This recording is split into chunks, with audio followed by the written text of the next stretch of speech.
Estamos en el aire. Buenos días, Eric. Buenos días, Juanjo. Y hola a todos que nos están entrando en esta sesión junto conmigo, Eric Caldera y Juan José Navarro, que es ingeniero de Carrero. Eh, yo soy una persona aquí de Carrero que representa la región de Latinoamérica y quiero dar las bienvenidas a todos a esta sesión donde hablaremos sobre el panorama actual de las amenazas de DDoS. También quiero mencionar de que si tienen algunas preguntas sobre cualquiera de los temas que estamos hablando o alguno de los puntos que hemos hecho, alguna aclaración, por favor, pónganlo en el chat y lo discutiremos y responderemos a sus preguntas. Y también sepan que si necesitan referenciar esta sesión en el futuro, va a ser grabada y va a estar disponible para todos. Como mencioné, hoy vamos a revisar el por qué este año fue un año tan diferente en el panorama de DDoS.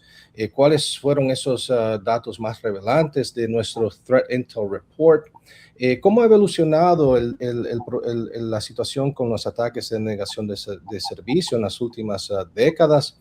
¿Y qué significa todo esto para la arquitectura de defensa de organizaciones a través de toda Latinoamérica? La idea principal es simple. DDoS ya no se puede analizar solamente como un problema de alto volumen o altos paquetes por segundo. Y hoy hablaremos de esos ataques grandes. Sí, porque existen todavía. Pero también existen esos ataques que son más rápidos, más automatizados, más distribuidos y mucho más difícil de ser mitigados y resueltos. ¿Y cómo podemos ayudar con todas esas situaciones? ¿Qué son algunas de las cosas que ayudarán a responder a este tipo de nuevo threat?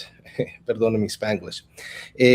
Sí, di una pequeña introducción, pero para esta conversación contamos con la tremenda experiencia de Juanjo Navarro, que lo conocemos como JJ. So de ahora en adelante lo voy a referenciar como JJ. Él es un ingeniero de Carrero que tiene muchos años de experiencia en el sector de ciberseguridad y nos va a ayudar a entender esos datos importantes de nuestro Threat Intel Report y también las implicaciones reales para no solamente proveedores, para empresas y los equipos de seguridad dentro de esas instituciones. Con eso, tal vez podemos entrar directamente, Juanjo, ¿qué piensas? Eh, Tal vez para empezar, ¿por qué no nos cuentas este año? Hablamos que fue un año diferente para el panorama de DDoS. ¿Por qué no nos cuentas por qué fue un año diferente en el panorama de amenazas, de ataques de distribución, de denial of service? Perfecto, gracias, Eric, por la introducción. Sí, efectivamente, en nuestro reporte anual que hacemos, uno de los datos que creo que más importantes, donde se percibe como el cambio de este tipo de ataques, es que lo que se conoce como picos de ataque, ¿no? Para el que no entienda bien este concepto, es como cuando se está generando un ataque, ese momento en el que hay mayor cantidad de tráfico, se está generando mayor cantidad de eventos de seguridad contra una infraestructura.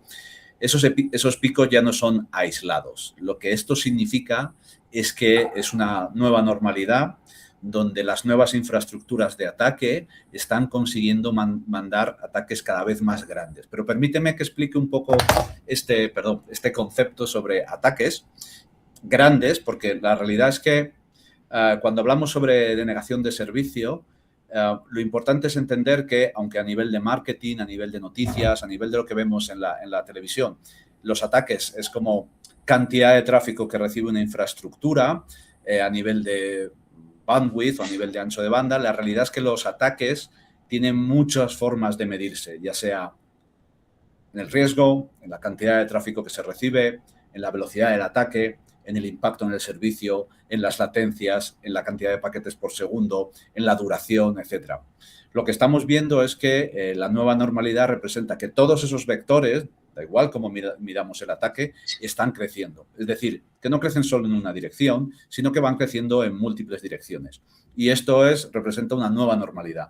Nos vamos a encontrar que no solo empresas grandes van a recibir ataques grandes, sino que cualquier empresa tiene un riesgo mucho más elevado, ya que todas las formas de medir el ataque actualmente lo que estamos viendo es que están creciendo en todas esas direcciones. Entendido.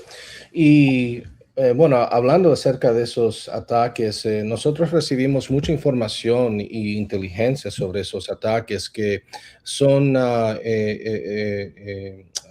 hacemos un reporte anual que llamamos el Threat Intel List. Tal vez, ¿qué piensas?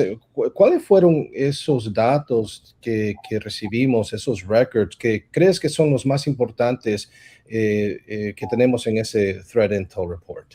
Sí, lo que nosotros medimos es todos los valores que indican el tamaño de este ataque, y lo que hemos detectado es que en este último año todos esos valores se han multiplicado por 3, es decir, un 300% más, tanto en frecuencia, en volumen de ataque, velocidad del ataque, paquetes por segundo, y todo esto impacta directamente en el riesgo.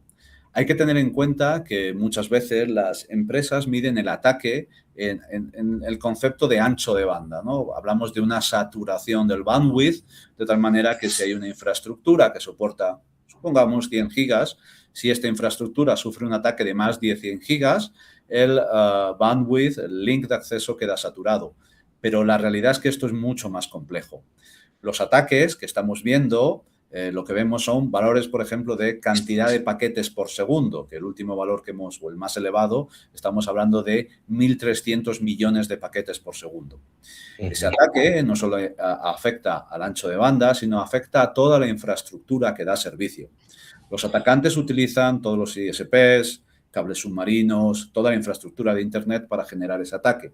Y todo ese tráfico va impactando en todos los escalones de la infraestructura, en los routers, en toda la infraestructura de red, en todos los accesos, de tal manera que no solo hay que focalizar en ese 300% de ancho de banda o de cantidad de tráfico, sino en los paquetes por segundo, porque todo esto va afectando la infraestructura. Además, hay un dato bastante importante. No todos los clientes están midiendo este tipo de ataques porque o bien no tienen protecciones, o bien no tienen forma de medirlo, o bien no están interpretando bien si están bajo ataque o hay un problema de infraestructura. Pero aquellos que sí lo tienen nos dan un reporte en el que la cantidad de ataques que reportan por día se ha movido entre 7 y 8 a unos 15 aproximadamente. O sea, se está multiplicando por 2. Y además todo esto viene multiplicado o potenciado por un vector de ataque que, si bien siempre ha existido, ahora, gracias a las nuevas botnets, es como mucho más habitual, que son los ataques disparo o ataques de pulso, en el que los atacantes concentran una cantidad de tráfico muy elevado en un tiempo muy pequeño. Esto complica muchísimo tanto la detección como la protección, como la forma de interpretar o de entender lo que está ocurriendo dentro de mi infraestructura, ya que al ser ataques tan rápidos y tan fuertes, el efecto colateral o los daños que se producen quizás a lo mejor no sean directamente en la pérdida total del servicio, sino en latencias, retransmisiones, fallos de reputación, muchas circunstancias que es muy difícil de medir realmente, pero que al final impactan en el negocio de la empresa. Interesante. Muchos puntos importantes ahí, pero quisiera tocar sobre un punto inicial que hablaste acerca de una estadística que creo que es bastante importante, que es el crecimiento de 3X, ¿verdad? 300%, que es una estadística bien relevante. Pero aún más que eso me habla sobre evolución, ¿verdad? Evolución de ataques, evolución de ese riesgo que se llama DDoS. Y tal vez dos preguntas en uno, ¿verdad? Tal vez pudieras entrar un poquito más en detalle o explicarnos un poco más sobre cómo ha evolucionado DDoS desde sus primeros años hasta la actualidad, ¿verdad? ¿Cómo ha sido esa trayectoria un poco? Pero también, ¿cuáles son esos factores que están acelerando ese crecimiento que hablaste acerca de los ataques de DDoS, ¿verdad? Perdona por la combinación de preguntas, pero dos preguntas en uno. Sí, perfecto. Y me gusta mucho este tema porque hablar mucho de la historia de DDoS, de cómo nació, representa que realmente el alma de este tipo de ataques siempre se ha mantenido en el tiempo, es decir, la forma de pensar de los atacantes. Y los primeros ataques, la gente que le guste la tecnología y que sea de mi quinta, recordará el famoso IRC, el Internet Relay Chat, que fue el primer vector de ataque. Y es un concepto muy sencillo. Aparece una forma de comunicarse en la que utilizo TCP/IP, Internet, simplemente para mandar texto, pero esa ventana en la que cambio un poco el protocolo e introduzco texto dentro del payload, dentro de los paquetes de la red, y la conexión entre el que envía texto y el que lo recibe y las respuestas generan un escenario en el que yo puedo utilizar de forma maliciosa ese protocolo. Realmente no estoy explotando vulnerabilidades en sí mismas, sino sencillamente las capacidades que me da el protocolo para hacer este tipo de ataques. Y desde ese punto, lo que han ido haciendo los atacantes ha sido utilizar protocolos, básicamente protocolos como UDP, que son protocolos no orientados a conexión, de tal manera que cuando yo establezco una conexión UDP realmente no recibo un OK a esa conectividad, con lo cual me permite ser muy rápido. Protocolos DNS, que están basados sobre UDP y que son la base de Internet. Protocolos tipo NTP, que también son muy importantes. Son protocolos muy pequeños que permiten ser muy rápidos en el envío de tráfico y que son una palanca para poder generar esos ataques. Si yo impacto en estos servicios porque altero de alguna manera el protocolo o altero la forma de responder, lo que hago es un efecto dominó donde van cayendo toda la infraestructura. Y el siguiente paso que ocurrió, y era el natural, la parte del Internet de las cosas, el IoT, en el que de repente aparecen un montón de elementos muy pequeños que contienen un software que básicamente no tiene muchas funcionalidades, pero están esparcidos por toda la red y se empiezan a generar las primeras botnet. La primera que se hizo famosa fue Mirai, luego surgió Turbo Mirai, que es la actual Aizuru, y luego ya hemos ido evolucionando a las nuevas, que ahora hablaremos un poco sobre ellas. ¿Cómo está cambiando la estrategia? Es decir, yo lo que hago es que los atacantes se apoyan en protocolos existentes, los modifican para su propia conveniencia y después los utilizan al final para generar un daño en diferentes infraestructuras. Antiguamente utilizaban su propia infraestructura, ahora están utilizando botnets que ellos crean. Y esto cambia mucho el escenario, porque están generando un negocio. Esas botnets que ellos crean para sus propios intereses, luego las revenden. De tal manera que aunque estamos hablando de que a nivel de qué escenario tenemos, podríamos hablar de inestabilidad geopolítica, ciberterrorismo, etcétera, también estamos hablando de un negocio creciente, lo que se conoce como DDoS as a Service. Ahora mismo hay muchos atacantes que no tienen tanto interés en la parte de DDoS o no tienen interés en ese hacktivismo, sino sencillamente en generar botnets para poder revenderlas a terceros. Esto cambia mucho porque ahora donde los actores eran quizás expertos en red, ahora estamos hablando de hackers especializados en crear botnets para poder revenderlas y generar ese tipo de ataques. Así que ya no hablamos solo de hacktivismo, de inestabilidad geopolítica, estamos hablando también de dinero, de monetización, de utilizar un arma comercial. Evidentemente, la parte de IoT y todos los equipos comprometidos, y si recordamos hace 20 años hablábamos de unas bombillas que fueron capaces de generar un comando ping y generar muchos impactos en infraestructuras muy grandes como Microsoft, pero ahora mismo la parte de IoT y los dispositivos Android están presentes en toda la infraestructura y eso es una superficie de ataque enorme. Y además tenemos que ponerle un nuevo componente que seguro que todos estáis entendiendo, que es la parte de inteligencia artificial, que básicamente es decir, ok, ahora cualquiera puede hacerse un experto y podemos generar nuevos vectores de ataque, porque si echo un poco para atrás o rebobino, los vectores de DDoS no se han basado en vulnerabilidades, se han basado en una reinterpretación del protocolo de conexión y utilizarlo de forma maliciosa. De tal manera que básicamente lo que están intentando es reinventar la rueda para generar dolor y monetizar un servicio haciendo secuestros o, bueno, pues hay muchas maneras de hacerlo. Y la inteligencia artificial, junto con la parte de IoT y la comercialización de este tipo de ataques, ha presentado un nuevo escenario que es, desde luego, un reto para la protección. Bastante interesante, sí. La trayectoria de IRC chats ataques basados en geopolítico y situaciones similares. Ahora que es un mercado que ha incrementado en volumen por razones de IoT, por razones de disponibilidad de recursos que antes no tenían, como estos, como iZero y Mirai, que hablases un poco acerca, y también la evolución de botnets, que en combinación con los IoTs ha llevado esto a una nueva etapa donde están monetizando poder usar esos ataques de una manera que no solamente afecta a estos negocios, sino que ha creado un mercado por sí mismo, que es algo extremadamente interesante y un poco increíble, ¿sí? Y también ahora tenemos Artificial Intelligence, ¿sí? que mencionaste, que creo que será esa próxima etapa de ataques y la nueva etapa de desafíos con la inteligencia artificial y qué va a traer. Había mencionado un poco acerca de Mirai, pero tú y yo también hemos hablado un poco acerca de otros recursos que existen para generar ataques, como iZero y Kimwolf, ¿sí?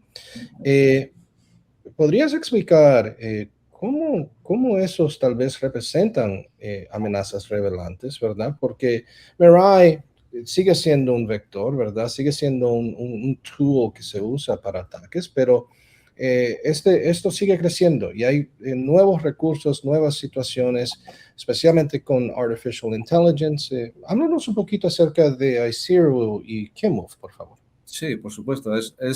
Básicamente es la palanca que ha generado un nuevo escenario. Yo creo que todos hemos oído un poco hablar de esta nueva herramienta que desarrollaron del grupo de Anthropic, que era una herramienta para descubrir nuevas vulnerabilidades en la parte de inteligencia artificial. ¿Y por qué es importante? Porque realmente las botnets se construyen a través de encontrar vulnerabilidades o determinados protocolos que facilitan la orquestación de estas botnets para poder redirigir o mandar mucho tráfico hacia unos destinos. La realidad, lo más complejo de la parte de negación de servicios, esa primera D, bueno, en función de si en inglés o en español, donde hablamos de ataque distribuido.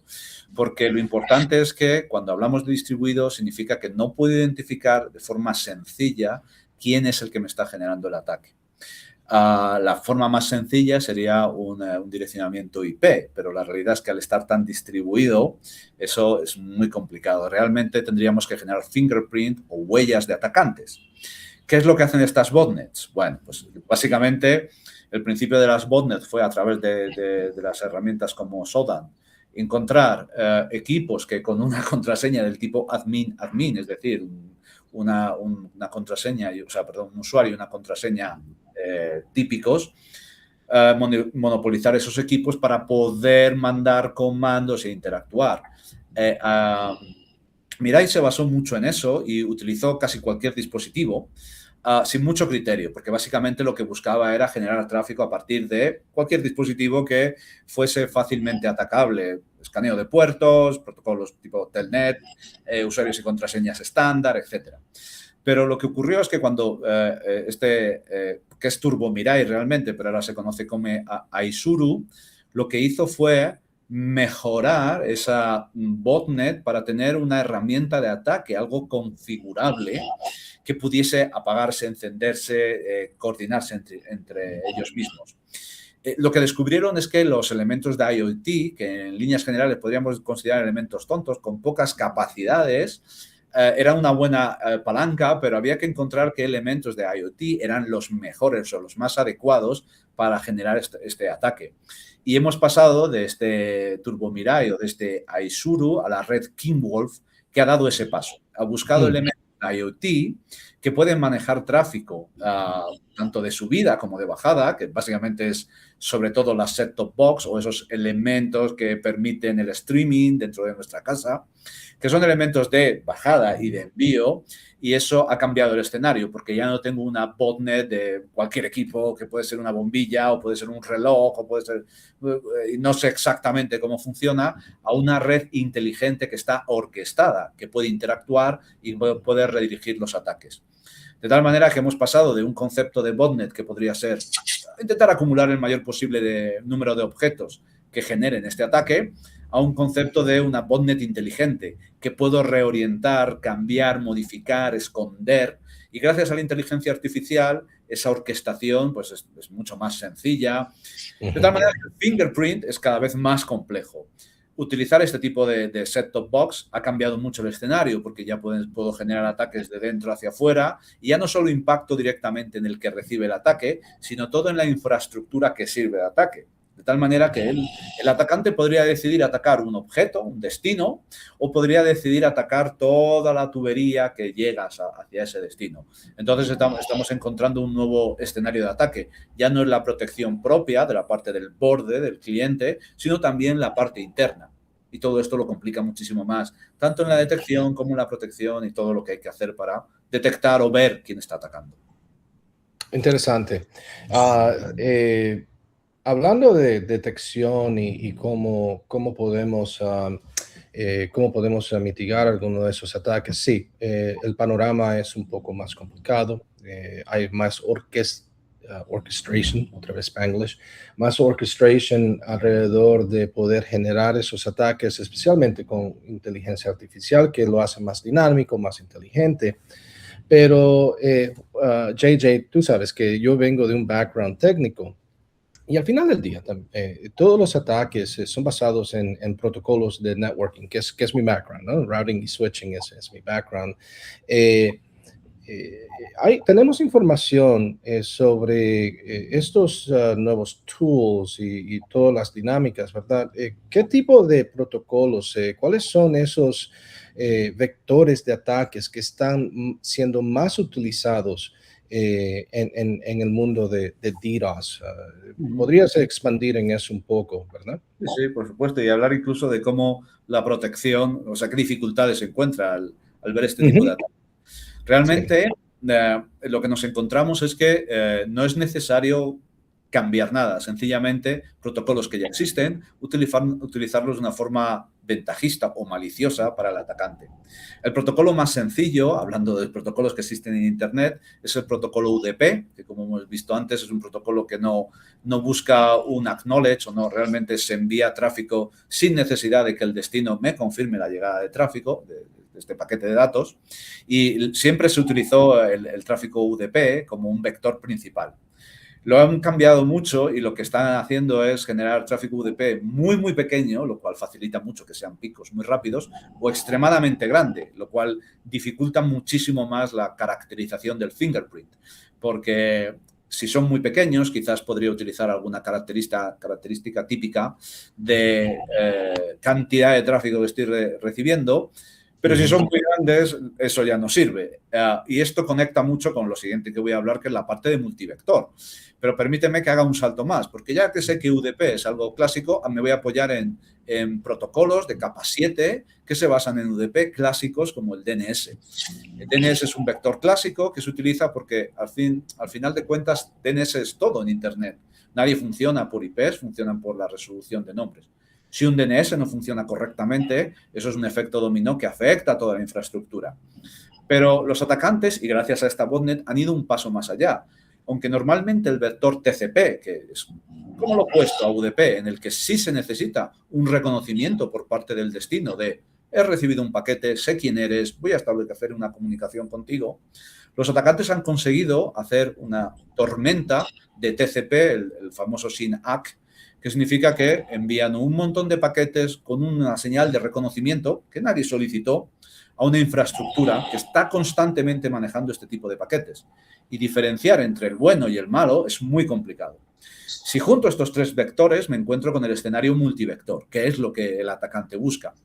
¿Por qué? Porque son ráfagas muy intensas. No hay un fingerprint concreto. Puedo cambiar el vector de ataque constantemente. Y además puedo hacer ataques tipo, en español y en mexicano decimos yo-yo, en el resto del mundo es yo-yo, que es enviar tráfico y quitarlo, envío y quito, abro y cierro el grifo. Eso complica todavía más la forma de detectar. Con lo cual tengo, primero, que el ataque es multivector, así que mis protecciones tienen que ser capaces de ver este tipo de entornos, no pueden ser un match and exit clásico de un firewall. El multivector no puedo analizarlo secuencialmente, porque dentro del mismo paquete puede haber diferentes vectores. Y sobre todo que, como aquí hay una orquestación económica, hay una parte de preataque en la que los atacantes están viendo cómo funcionan las protecciones para mejorar y acelerar el ataque. Con lo cual me encuentro en un escenario múltiple en el que tengo que orquestarlo todo, pero en un solo paso. Ok, si escucho bien lo que estás diciendo, multivectores usando diferentes protocolos, pero no solamente diferentes protocolos, sino también diferentes tipos de ataques, sean paquetes pequeños con un alto volumen de paquetes por segundo, paquetes grandes que crean mucho volumen de tráfico, todo eso combinado con algo que llamaste yo-yo, pero yo lo conozco como pulse attacks en inglés, ¿verdad? Ataques de pulso, pulse, es así como se dice. Pulsos. Y todo eso crea un escenario donde crea desafíos para muchas de las soluciones que existen en el mercado. Tal vez me ayudes a entender un poco más de la última cosa que hablaste, que es que la inteligencia que tienen los atacantes hoy en día en entender qué tipo de protección, métodos tienen para después ajustar el modo de ataque, porque creo que estos ataques de pulse attacks, de yo-yo, como lo mencionaste, está bien alineado con esa inteligencia, ¿verdad? Es directamente alineado con esa inteligencia de entender qué tipo de protección. ¿Podrías expandir en eso, en por qué los ataques de yo-yo o pulse attacks crean esa dificultad para, yo diría que son la mayoría de las instalaciones que existen en el mercado para protección de denegación de servicio? Sí, es que es casi lo más importante. Estamos enfrente de un ataque muy rápido, ¿no? Ese es el resumen. Entonces, yo si pienso 7, 8 consejos que tengo que darle a todas las empresas cuando empezamos a hablar de cómo mejorar esta protección. Lo primero es la velocidad de detección. El gran reto al que se enfrenta la infraestructura de telecomunicaciones es ser capaces de detectar de forma inmediata. No es un mecanismo de defensa que se active cuando se detecta el ataque de negación de servicio. Es un mecanismo que ya está activo con anterioridad. Lo primero es que tengo que ser muy efectivo detectándolo.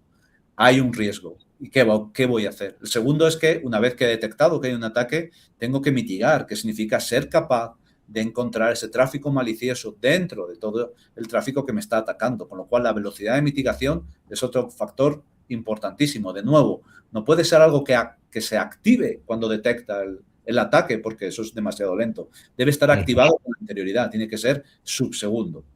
El tema del multivector lo complica todo, porque no me voy a encontrar solo un tipo de ataque, sino va a haber muchos tipos de ataque, de tal manera que no es una protección, es un montón, una ingeniería de protecciones que interactúan para ir tomando decisiones. ¿Esto qué implica? Que yo tengo que saber dónde y cómo voy a proteger, que es la ubicación de esa protección. Hay muchas empresas que hablan de nube como protección, creyendo que la nube, como es un hermano mayor, que es lo más grande que hay, va a ser capaz de proteger ataques muy grandes. Pero no estamos hablando de volumetría realmente. Todo el rato estamos insistiendo en velocidad. Así que tengo que hacer una orquestación híbrida entre protecciones que sean muy grandes para ser capaces de trabajar en volumetría y protecciones muy rápidas. Los consejos clásicos es las tecnologías híbridas que son capaces de interactuar entre nube y la parte del data center on-premises para poder hablarse y tomar decisiones de cómo y cuándo voy a protegerlo. Al final me estoy encontrando un escenario en el que necesito ser rápido en todas las capas, no solo en la parte de volumetría, sino en la parte de ser capaz de mitigar de forma inmediata. Además, hay un concepto muy clásico de que muchas empresas nos llaman con informes que han hecho ellos mismos sobre las protecciones que hacen. Y cuando las empresas hacen sus propios ataques, no se parecen ni de lejos a lo que ocurre realmente en el escenario de un ataque real. De tal manera que ellos llegan a conclusiones muy erróneas y que es muy difícil demostrar, porque realmente Corero no es un atacante, es una empresa que se dedica a defender. Tenemos la experiencia y lo sabemos, y tenemos que educar al cliente en qué tipo de ataques van a tener, cómo los vamos a defender, cómo los vamos a proteger, etc. ¿Qué es lo que quiero concluir? Es que esto de DDoS no es un evento aislado que tiene una empresa, es algo que está constantemente moviéndose por Internet, que va cambiando, que va creciendo, que va articulándose con diferentes fines. Monetización, ciberterrorismo, hacktivismo, secuestros. Hay un montón de promotores nuevos actores que realmente no saben nada, pero compran estas ingenierías a los atacantes. Básicamente que lo que nos encontramos no es tanto un concepto de, bueno, es ciberseguridad, sino que hay una inteligencia nueva que está cambiando mucho el escenario, y velocidad, distribución, capacidades son súper importantes. Interesante. Y creo que tocaste algunos puntos que generó una pregunta más, y creo que esta va a ser la última pregunta y después vemos si tenemos algunas preguntas en el chat. Pero hablaste acerca de algunos de los desafíos de que las empresas tal vez deberían de empezar a ver en los métodos que tienen hoy en día. Y generó un interés y una pregunta. Para esas organizaciones, para esas empresas, sean ISPs, sean empresas privadas, lo que sea, para saber y las defensas de ellos, estar bien preparadas para esos ataques que estamos hablando, que son mayores o más grandes, o más rápidos, o más complejos, más inteligentes. ¿Qué cosas deberían de esas organizaciones ver, revisar, tal vez pensar sobre cómo mejorar la situación para estar mejor posicionados para responder a esos nuevos threats? Sí, pues es una pregunta que es muy razonable. Vamos a dejar abierta para que nuestros prospectos, las empresas que conocemos, todos nuestros clientes, pues se acerquen a nosotros para que podamos explicarles de primera mano cómo hacer esos diseños que están muy alineados con el riesgo que tienen, qué tipo de empresas son, qué es importante para ellos, cómo pierden clientes, cómo monetizan, cómo los ganan, cómo hacen dinero. Es un montón de preguntas que, bueno, pues podemos resolver, y aquí estamos como Corero preparados para cualquier evento. Me parece bien, me parece una buena idea. ¿Tenemos algunas preguntas en el chat? Creo que no. Entonces, con eso tal vez podemos concluir, JJ. Muchas gracias por tomar el tiempo y darnos esta explicación y un poco de deep dive en la inteligencia del Threat Intelligence Report, y también algunas actualización de los nuevos vectores y nuevos desafíos y threats que existen en el mundo de DDoS. Y como conclusión, tal vez es una pregunta más para nuestros oyentes. ¿Están sus protecciones preparadas para todos esos nuevos vectores? Y si la respuesta es no sé, o tal vez no, entonces, por favor, contáctenos. Estamos aquí para ayudar, explicar más detalladamente si tal vez requieren más detalles o más información, más entendimiento. Estamos aquí para ayudar. Entonces, muchas gracias a todos por su tiempo y por escucharnos, y estaremos en contacto cuando deseen. Y gracias, JJ, otra vez. Muchas gracias por todo.